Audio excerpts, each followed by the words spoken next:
I believe then, as I believe still, that progress and development will sputter if criminals, illegal drugs, illegal users of drugs are allowed to roam on the streets freely, victimizing seemingly with impunity the innocent, the helpless.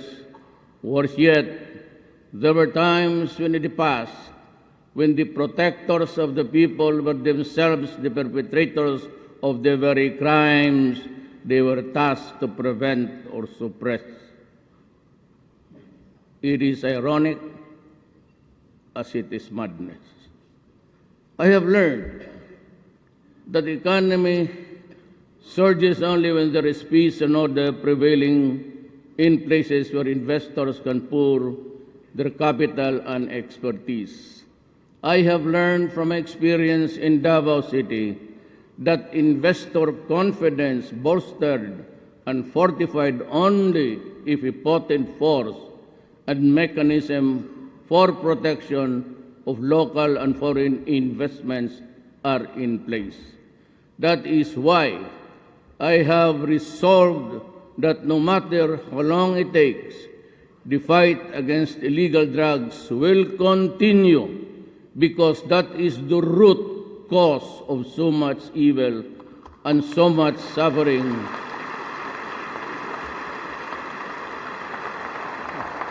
that weakens the social fabric and deters foreign investments from pouring in.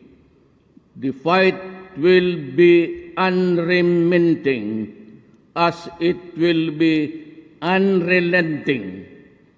Despite international and local pressures, the fight will not stop until those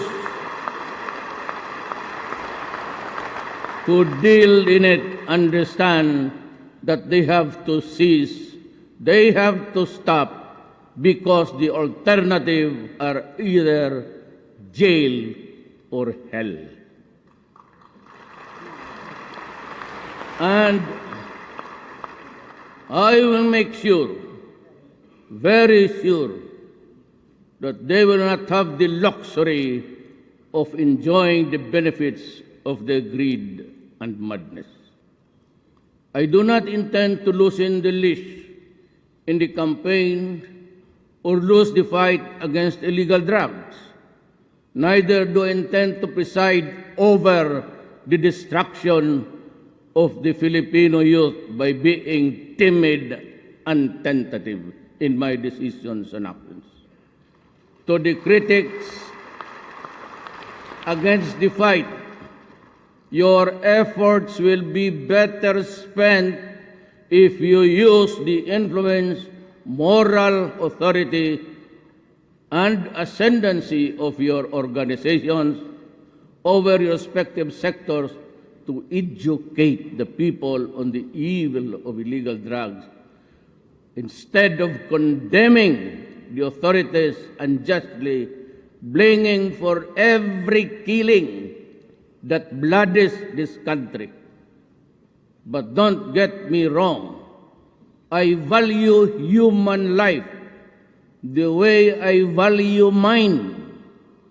Each life that is snuffed out translates into future generations' loss. It is like cracking the corn from which an oak tree grows, which in turn produces the seeds to complete the complete cycle of perpetuity. There is a jungle out there. There are beasts and vultures preying on the helpless, the innocent, the unsuspecting. I will not allow the ruin of the youth, the disintegration of families, and the retrogression of communities forced by criminals whose greed for money is as insatiable as it is devoid of moral purpose. Neither will I be mobilized into inaction by the fear that I will commit an act that will expose me to public condemnation. or legal prosecution.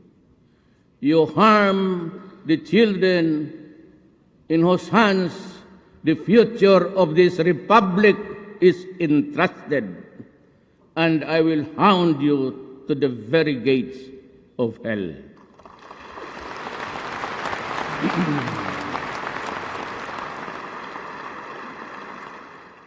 Tapos sabi ng UN, is he here? Are you there, yung UN representative? Na sinabi mo na sabok will not affect the brain. Are you here? Raise your right hand if you're here. Do not worry. I will just do not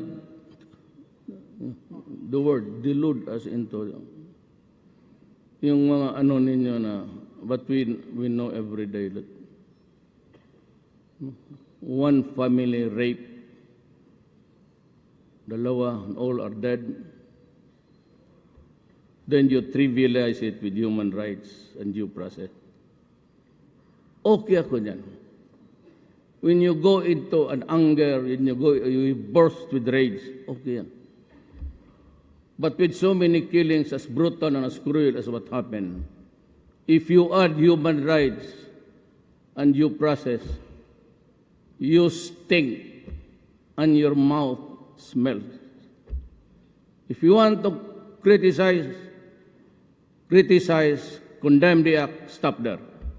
But do not give the excuse or do not make it trivial by saying human rights at least must be protected.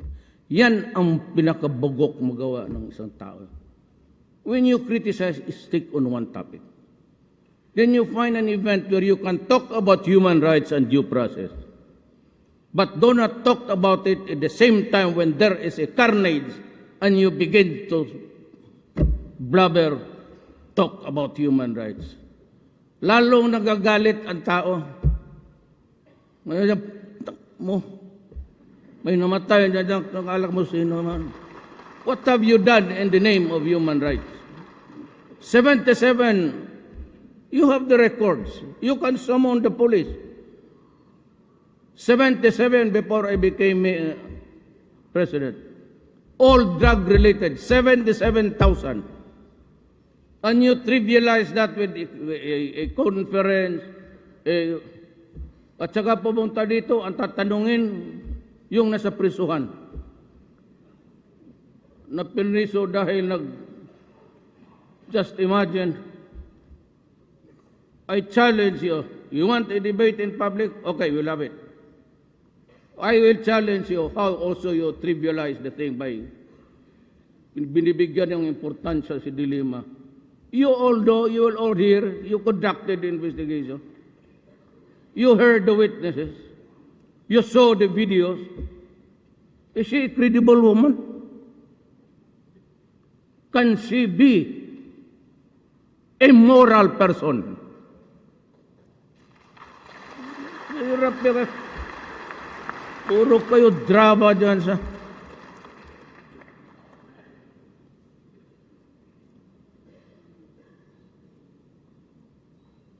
When you talk about an incident, talk about it.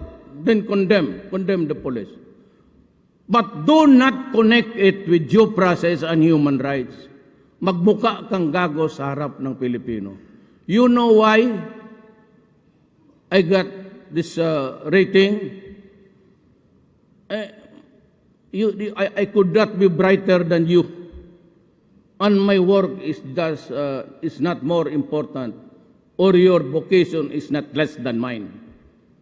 But when you talk in public, carry the proper message. Kaya mag-itito kayo, binibombahan kasi ako ninyo ng ganon. Sabihin na ng mga tao, tama yan. Tama yan si Duterte. Kasi nangyayari. Kayo parang fruit samp, ganon-ganon. Pag na may namatay dyan na maraming massacre, na rape mga bata, hindi kayo umiimik. Maya-maya pagdating ng mga...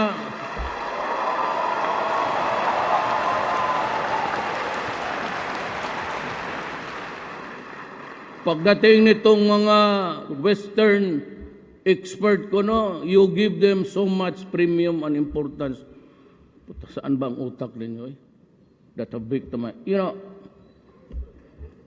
wag ninyo akong takot-takotin yung preso yung International Court of Justice. Shit, I'm willing to go to prison for the rest of my life. Ang importante sa akin, ginawa ko yung gusto ko.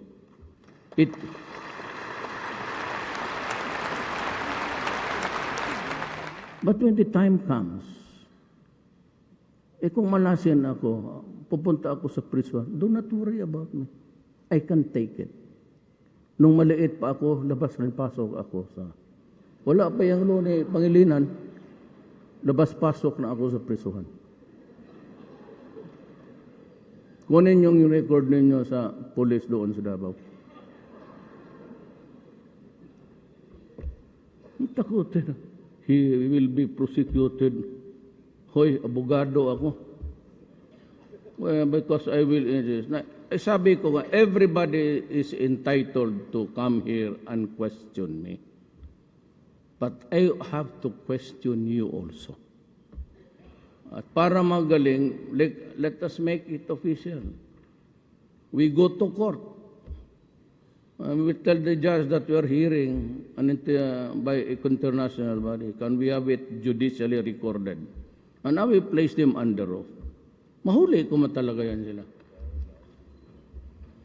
It is time for us to fulfill our money to protect. Tapos na yan. Kindly, for so long we have to act decisively on this contentious issue. Capital punishment is not only about deterrence, it is also about retribution. Make no mistake about that. Iba kasi ako eh. Let us understand each other, including the international community. Our criminal system uses the revised penal code. That is a law that was given to us by the Spaniards. The original revised penal code, though it was translated into English. And those, in those about 2 books, 3 books, there are the definition of crimes and the penalties and everything. And the thrust of that revised penal code, ladies and gentlemen, is the essence of retribution. That is why you have penalty. There is also the word positivist theory, that you can nurture a criminal into goodness, provided he goes to prison for 2 years, 3 years. He's released, he's a sex offender. When he goes out, he rapes again, kidnaps another girl, and makes her a hostage for so many years. Ganon kayo eh. Admit it, ganon kayo. You are so too lenient about this son of a bitch, a human being that has a virulent brain, and his enemy is society. And many a times, there were sex offenders in America released, only to rape and kidnap again and kill in just a few months after release. In the Philippines, it is really an eye for an eye, a tooth for a tooth. You took a life, then you must pay it with life. That is the only way to even. You cannot place a premium on the human mind that he will go straight. Nobody can. Not even your best scientist. No one has ever fathomed how a person would react, especially in committing crimes. That's the only way to do it, to instill fear, that if you do it, you will die.